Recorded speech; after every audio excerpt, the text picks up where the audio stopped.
సరే ఇప్పుడు certain departments మీరు ఇంతకుముందు ఎగ్జాంపుల్లా చెప్పినట్టుగా సర్పంచ్ గారు తప్పు చేయడం, సెక్రటరీ తప్పు చేయడం, వాడి వల్ల పర్మిషన్స్ రావడం, ఎవడో పర్మిషన్ తీసుకొని కట్టడం అని జరిగాయి కదా.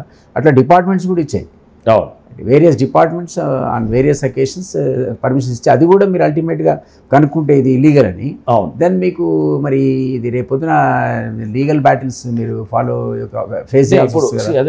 దాన్ని ఎట్లా మీరు దాన్ని ఓవర్కమ్ అవుతారు? దానికి మీ దాంట్లో పవర్ వచ్చిందా ఇప్పుడు? Even you can cancel all such ఇప్పుడు జియోస్ అంటే అట్లా లేదు, అలా వీ కెనాట్ క్యాన్సిల్. ఎందుకంటే ఇది ఆ డిపార్ట్మెంట్ సపోజ్ ఎవరన్నా పర్మిషన్ తెచ్చుకున్నారు అనుకోండి, ఒక స్ట్రక్చర్ ఇల్లీగల్గా తెచ్చుకున్నారు అనుకోండి. సో ఇల్లీగల్ తెచ్చుకొని ఉంటే కనుక దాన్ని we can write to the government వాళ్ళు they will refer to that concern department. So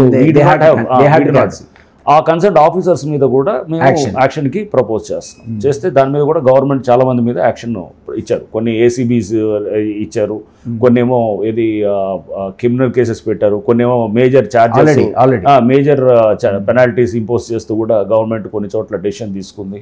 ఇట్లా రకరకాలుగా ఉన్నాయన్నమాట. అంటే సో అది చేస్తుండే దాంతోపాటు మనము ఏది మన డైరెక్ట్గా గ్రౌండ్లో యాక్షన్ చేస్తూ ఉండేది. బట్ పర్మిషన్ ఉన్న వాటిని first will get it cancelled అనమాట. పర్మిషన్ ఉన్న దాన్ని మనం డిమాలిష్ చేసిన అన్ని కూడా అన్ఆథరైజ్డే ఉంటాయి అనమాట. అక్కడ అన్ని కూడా మీరు చూస్తే మెయిన్గా అన్ఆథరైజ్డ్ ఉంటుంది, ఆర్ పర్మిషన్ ఎక్కడో తీసుకొచ్చారు. For instance permission is wrongly shown. ఇప్పుడు మీరు అతను తీసుకొచ్చిన పర్మిషన్ పక్కన ఏదో ఇప్పుడు మనం ఇక్కడ బుద్ధభవన్లో ఉన్నాము, పర్మిషన్ సెక్రటేరియట్ దగ్గర తీసుకొస్తాడు, సెక్రటేరియట్ వేరే సర్వే నెంబర్ చేస్తాడు, సెక్రటేరియట్ దగ్గర తీసుకొచ్చి కట్టేదేమో ఇంకొకటి దగ్గర ఎక్కడో అసెంబ్లీ దగ్గర కడతాడు. సెక్రటేరియట్ పర్మిషన్ తీసుకొచ్చి మనం అసెంబ్లీలో కట్టాడు అనుకోండి, అసెంబ్లీ దగ్గర, దెన్ అది పర్మిషన్ అంటామా? అది రాంగ్ పర్మిషన్ అన్నమాట. అంటే దాని అసలు పర్మిషన్ కింద కూడా తీసుకోకూడదు, ఎందుకంటే ఆ స్ట్రక్చర్ ఎక్కడైతే ఇచ్చాడో అక్కడ పర్మిషన్ ఉంటుంది, కానీ వేరే దగ్గర ఉండేదాన్ని పర్మిషన్ ఎలా అవుతుంది? ఇప్పుడు మీకున్న లేటెస్ట్ టెక్నాలజీలో ఇంచు కూడా సెటిలైట్ ఇమేజరీతో మీరు ఫిక్స్ చేయొచ్చు. అవును. సో మీకు ఇమ్మీడియట్గా తెలుస్తుంది కదా, రాంగ్ నెంబర్ తెలుస్తుంది, మీ ఆఫీస్ ద్వారా కనుక్కోవచ్చు. డ్రోన్ సర్వేయింగ్ తోటి తెలుస్తుంది, సెటిలైట్ డ్రోన్ సర్వేయింగ్ తోటి, రిమోట్ సెన్సింగ్ మీరు రిమోట్ సెన్సింగ్ రిమోట్ సెన్సింగ్ కూడా తీసుకున్నారు హెల్ప్. ఇప్పుడు మనకు ఒక అద్భుతమైన ఇన్స్టిట్యూషన్ ఎన్ఆర్ఎస్సి ఇక్కడ మనకు హైదరాబాద్లో ఉంది, నేషనల్ రిమోట్ సెన్సింగ్ సెంటర్ ఉంది, బాలానగర్లో ఉంది. సో వారు ప్రకాష్ చౌహాన్ గారు డైరెక్టర్ గారు వాళ్ళ టీం అంతా కూడా మాతో మేమంతా కూడా we have been working together. So వాళ్ళు తోటి ఎంఓయూ కూడా ఎంటర్ అయింది, హైడ్రా ఎంటర్ అయ్యి వాళ్ళ సపోర్ట్ కూడా మనం అన్ని కూడా తీసుకుంటూ మ్యాప్స్ తయారు చేస్తున్నాం. రెఫర్ చేస్తే వాళ్ళు క్రాస్ చెక్ చేసి ఎగ్జాక్ట్లీ. సో ఇప్పుడు మన గూగుల్ మ్యాప్స్ ఉంటాయి. 2007 ఫర్ ఇన్స్టెన్స్ వాళ్ళు ఎన్ఆర్ఎస్సి వాళ్ళు మొత్తం ఒక ఎయిర్ క్రాఫ్ట్ ఫ్లై చేసి మొత్తం మ్యాప్ చేశారు, ఇది 2007లో. అప్పుడు ఏముంది, సో దాన్ని ఇప్పుడు మనం 3D ఇమేజెస్ తీసుకొని అప్పుడు అసలు చెరువులు ఎలా ఉన్నాయి, నాలాలు ఎలా ఉన్నాయి, గవర్నమెంట్ ల్యాండ్స్ ఎలా ఉన్నాయి, అసలు పరిస్థితి ఎలా ఉంది, హైదరాబాద్ పరిస్థితి అంతా కూడా మనకు క్లియర్గా తెలుస్తుంది. టీవీలో ఒకసారి ఇది అది మనం కంపేర్ చేస్తూ చేయొచ్చు అనమాట. ఇప్పుడు మనకి ఇప్పుడు వచ్చే ఇమేజెస్ ఎన్ఆర్ఎస్సి నుంచి వస్తాయి, గూగుల్ నుంచి వస్తాయి, మనం కూడా డ్రోన్స్ ఫ్లై చేసి చూసుకోవచ్చు. లేకపోతే మనము రకరకాల పద్ధతుల ద్వారా సీసీ కెమెరాస్ ద్వారా కూడా మనం తీసుకోవచ్చు అక్కడ పరిస్థితులు ఏమున్నాయనేది. అంటే టెక్నాలజీని చాలా విస్తృతంగా వాడుతుంది హైడ్రా చేస్తూ. దానికి ఒక స్ట్రాంగ్ జిఐఎస్ వింగ్ కూడా మా దగ్గర తయారు చేసాం అనమాట. ఇది మన ఈ జిఐఎస్ వింగ్ రాగానే మీరు మీ వింగ్ రెఫర్ చేస్తారు. ఎగ్జాక్ట్లీ, కంపేర్ చేసి చెప్పండి. జిఐఎస్ వింగ్ చూసి అది FTL-లో ఉందా, లేదా బఫర్లో ఉందా, లేదా గవర్నమెంట్ ల్యాండ్. ఇప్పుడు సర్వే నెంబర్ ఒక దగ్గర చూసి ఒక దగ్గర పెట్టాడు అనుకోండి, మనకు అక్కడ తెలిసిపోతున్నాం. తెలిసి వీళ్ళది అక్కడ వీళ్ళు ఇచ్చిన సర్వే డీటెయిల్స్ గ్రౌండ్ నుంచి తీసుకునే ఉంటాయి. దాని మీద డిజిటల్ చేసినట్టు డిజిటైజ్ చేసి అక్కడ మనం గూగుల్ ఎర్త్ మీద సూపర్ ఇంపోజ్ చేసాం అనుకోండి, మనకి ఎక్కడ వీళ్ళు కట్టింది ఎక్కడ చేస్తుంది ఎక్కడ అనేది తెలిసిపోతుంది. సో ఇదంతా కూడా మనం ప్రతిసారి సర్వేకి మనం వెళ్ళాల్సిన అవసరం కూడా లేదు. అదే అప్పుడు సర్వే పోకుండా మీరు ఆఫీస్లో కూర్చొని చెక్ చేయొచ్చు. మనం చేసి అది ఉన్నది ఏంటి, గతంలో ఏంటి, వీడు వచ్చాడా లేదా, సర్వే వాడు ఇక్కడ కట్టింది ఎక్కడ కట్టింది అవర్స్లో మనకు అక్కడ క్లియర్గా అర్థమైపోతుంది, క్లియర్గా తెలిసిపోతుంది అక్కడ సర్వే. వీళ్ళు ఇట్లా చాలా ఎంక్వైరీస్ కూడా మనం ఈజీగా, అంటే టెక్నాలజీని వాడుతున్నాం విస్తృతంగా వాడుతూ దాన్ని ఇంకా మనం తీసుకెళ్ళాలి, ఇంకా దాన్ని ఇంకా మనకి పబ్లిక్ అర్థమయ్యే భాషలో. అంటే ప్రతిదీ అంటే టెక్నాలజీ నాట్ ఓన్లీ ఫర్ ఈ ఇట్లానే ఎంక్రోచ్మెంట్సే కాదు. ఇప్పుడు వెదర్ ఫోర్కాస్టింగ్ ఉంది ఫర్ ఇన్స్టెన్స్, వెదర్ ఫోర్కాస్టింగ్ కూడా నిన్న వెళ్ళొచ్చాను ఇండియన్ మెట్రలాజికల్ డిపార్ట్మెంట్ వాళ్ళ కంట్రోల్ రూమ్కి. సో వాళ్ళు ఫోర్కాస్ట్లు ఇస్తున్నారు, ఇంకా తెలంగాణ వెదర్ మెన్ అని ఇట్లా రకరకాల ఫోర్కాస్ట్లు. అవన్నీ మనం పబ్లిక్ అర్థమయ్యే భాషలో దాన్ని తయారు చేసి మనం ఇవ్వాలి, ఫోర్కాస్ట్ ఇస్తూ దాన్ని అలా తయారు చేస్తే కనుక మనకి వర్షం పడుతుందా లేదా 2-3 గంటల ముందు ఇచ్చేది జనరల్గా అక్యురేట్ ఉంటుంది అన్నమాట. నాకు కరెక్ట్ పిక్చర్ తెలియదు కానీ మీరు అన్నదాన్ని బేస్ చేసుకుని అంటున్నాను. 2007 ఇమేజరీస్ కనుక మీకు రిమోట్ సెన్సింగ్ ఇస్తే ఈ రోజు మీరు కంపేర్ చేస్తే మీ స్టేట్మెంట్ ఇక్కడ చూసా. మీకు ఎగ్జాంపుల్ 600 ట్యాంకులు ఉన్న హైదరాబాద్ ఈరోజు 300 కూడా లేవు అని విన్నాను. తెలుస్తుంది. అవును. మరి అట్లా రిస్టోర్ చేస్తారు మీ ప్రాసెస్లో? అదంతా రిస్టోరేషన్ అనేది ఒక ఆబ్జెక్ట్ లేదు. ఇప్పుడు అలా కూడా మీకు అది కూడా చూడాలి. ఇప్పుడు చాలా చోట్ల బస్తీలు వచ్చేసి ఉంటాయి.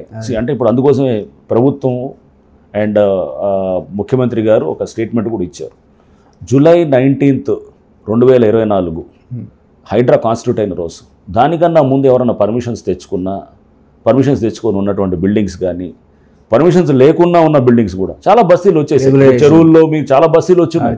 సో ఇప్పుడు వెళ్ళి మనం ఇప్పుడు సడన్గా హైడ్రా వచ్చేసి నేను 20 ఏళ్ల క్రితం అక్కడ బస్తీ ఉందని తీసేస్తానంటే నడవదాం. మరి మీరు అప్పుడు పేపర్లో పెద్ద గొడవ అయింది. బీజేపీ వాళ్ళు వీళ్ళందరూ పోయి ధర్నా చేసి రాత్రి నిద్ర కూడా పోయారు అక్కడ.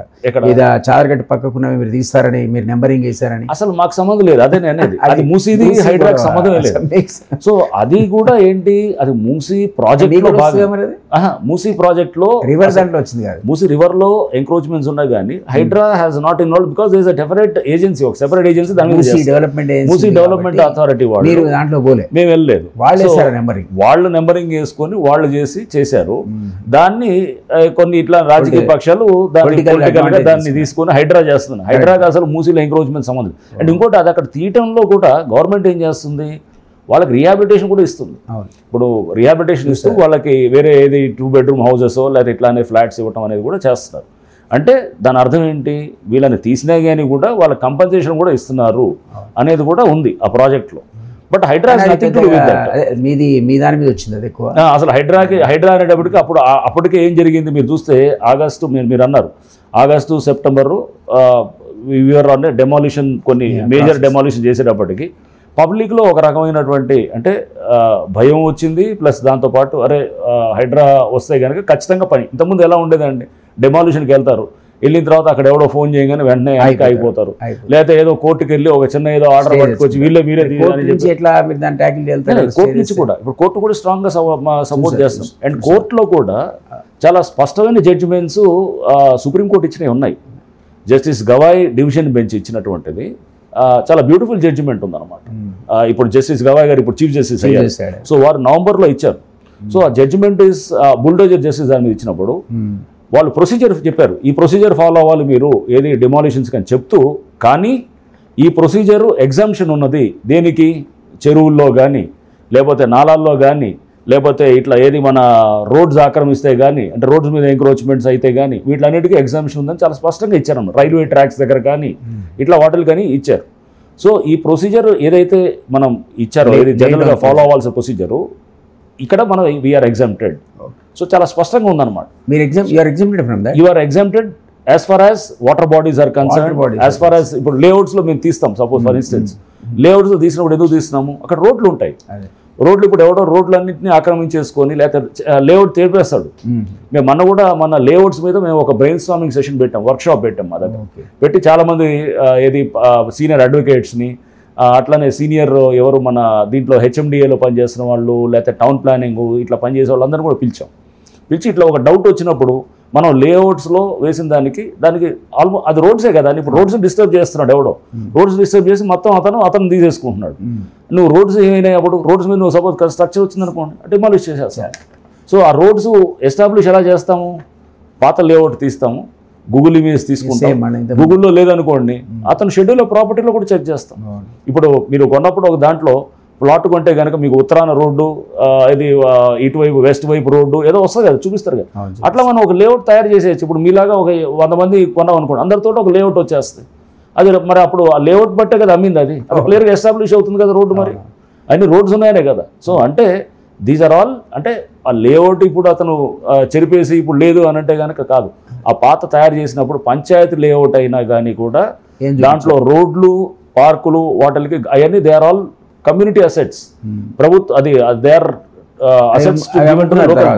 పార్కులు అమ్మేశారు, రోడ్లు చేశారు, మొత్తం ఏది ఓపెన్ స్పేస్ అని ఉంటే దాన్ని అమ్మేశారు, అమ్మేసి చేసినాయి. ఇవన్నిటిని కూడా ఇప్పుడు వీఆర్ ట్రైంగ్